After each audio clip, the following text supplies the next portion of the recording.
മാം ഇത് മറ്റേ ആ ഇടിമണിക്കലിന്റെയും തെരേസിന്റെയും ഷൂട്ടിന് യൂസ് ആക്കിയിട്ടുള്ള ആ ലെഹങ്കില്ലേ? യെസ്, നല്ലൊരു റെയർ കളർ അല്ലേ? സാധാരണ നമ്മൾ കാണാത്തൊരു ഷെയ്ഡ്.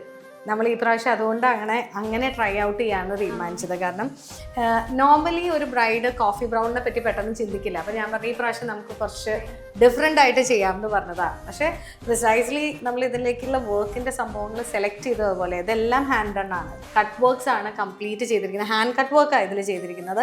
ടോപ്പിൻ്റെ ഓരോ ഡീറ്റെയിൽസ് എടുത്ത് നോക്കി അറിയാം. അപ്പോൾ ടോപ്പ് അത്ര ഹെവി വർക്ക് ആയിട്ട് എടുക്കുമ്പോൾ നോർമലി നമ്മൾ ബഡ്ജറ്റ് വൈസ് ചെയ്യാനായിട്ടാണ് എപ്പോഴും നമ്മുടെ ബ്രൈഡ്സ് വരുമ്പോൾ ശ്രമിക്കാറുള്ളത്. അപ്പം സ്കേർട്സ് ശരിക്കും പറഞ്ഞാൽ നെക്സ്റ്റിൽ ലെയർഡ് ആയിട്ട് കൊടുത്തു കഴിഞ്ഞപ്പോഴത്തേനും അത് കുറച്ചുകൂടെ വോളിയം ഫീൽ ചെയ്ത കാരണം ബ്രൈഡ്സിന് എപ്പോഴും സ്യൂട്ടബിൾ ആയിട്ടാണ് നമുക്കത് ഫീൽ ചെയ്യാറുള്ളത്.